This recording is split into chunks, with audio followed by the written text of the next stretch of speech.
the scent of freshly mowed grass and the lingering aroma of barbecue from a neighbor's house down the street. It was the kind of evening that made all the hours of hard work I had put into my yard worth it. I sank into my comfortable Adirondack chair, sipping a cold beer and stretching my legs out in front of me. Everything was pristine. The new walnut-stained wooden deck, the immaculate green sod, and my carefully arranged stone fire pit in the center of the yard. The 6-foot cedar fence surrounding my property stood tall and strong, a symbol of my peaceful sanctuary.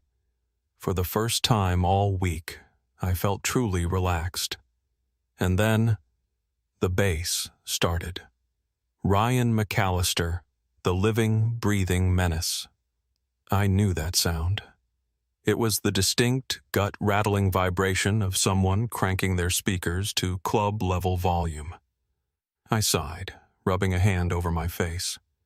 I already knew who was responsible. Ryan McAllister, the bane of my existence.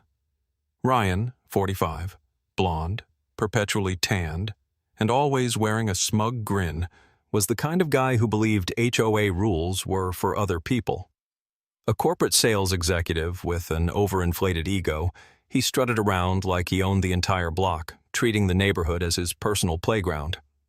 Ryan had one major hobby: throwing massive, obnoxious parties, and tonight, he was in rare form. The first signs of disaster. I tried to ignore it. I really did. I cranked up my own outdoor speaker, hoping to drown out the noise, but it was pointless. The bass grew louder. The shouts and laughter escalated. And then, the fence jumpers arrived. I nearly choked on my beer as I watched 2 drunken idiots climb over my fence like it was some kind of jungle gym. The first was a college-aged guy in a bright Hawaiian shirt, beer sloshing over the rim of his red Solo cup as he stumbled onto my deck. His friend, a muscle-bound guy in a Saturdays Are for the Boys tank top, landed beside him, laughing, on my deck, like they belonged there. "Bro, this yard is way nicer," Hawaiian shirt dude slurred, dragging his dirty sneakers across my freshly stained wood. My jaw tightened. "Hey, get the hell out of my yard." They barely even glanced at me. Tank top bro shrugged, taking a lazy sip of his drink. "Chill, man. It's just grass." Just grass? Just my yard? I was about to blow a gasket, but before I could fully process my rage, a new horror arrived. A blonde girl in a neon bikini, holding her phone at the perfect angle, sauntered into my yard like she was stepping onto a runway. "Ooh, this lighting is like amazing. You guys, get in the shot." I blinked. Then came more. One by one, more drunken partygoers poured over my fence like a damn floodgate had burst. The destruction begins. They trampled my flower beds, knocked over my patio furniture, and tossed empty bottles onto my lawn without a second thought. I watched in absolute horror as a frat-looking dude unzipped his pants and pissed directly onto my hedge. That was it. I saw red. I stormed toward the fence, fury burning in my veins. "Ryan!" I bellowed. And there he was, the king of arrogance. Ryan stood behind his fancy outdoor kitchen, grilling up expensive steaks like some kind of suburban overlord. He was grinning, beer in hand, completely unbothered by the chaos his guests were causing. "Jake, my man!" he called out, as if we were best friends. I clenched my fists. "What the hell is going on?" Ryan took a sip of his beer and shrugged. "It's a party, man. Relax." I gestured wildly at the trashed remains of my backyard. "Relax? There's a guy pissing on my hedge." Ryan laughed. "They're just kids. Let them have fun." I stared at him, my blood boiling. I looked back at my yard. The music was deafening. The lawn was wrecked. The deck was stained with beer. My peace was shattered. Ryan, he didn't care. The moment of clarity. I inhaled deeply, forcing myself to calm down. Not because I wasn't furious. I was beyond furious. But because I knew if I acted on my impulses, I'd end up on the evening news. I turned on my heel and stormed back inside, slamming the door behind me. If Ryan thought he could just wreck my backyard and walk away untouched, he was about to learn a very, very painful lesson. Because this was war. The next morning, I walked outside to what looked like the aftermath of a natural disaster. Beer bottles and crushed cans covered the grass. Cigarette butts were stamped into my newly built deck. A full-on lawn chair was sitting inside my fire pit, partially burned. And the worst part? Some drunk idiot had driven onto my yard, tearing up the sod and leaving deep tire tracks. I stood there, hands on my hips, my blood pressure skyrocketing. Ryan, of course, was nowhere to be found, but his yard? Spotless. Like nothing had ever happened. I knocked on his door. No answer. I tried again, harder. Finally, he opened the door, looking hungover as hell. "Ugh, dude, what do you want?" I held up my phone, showing photos of the wreckage. "You're gonna clean this up, today." Ryan squinted at the screen, then shrugged.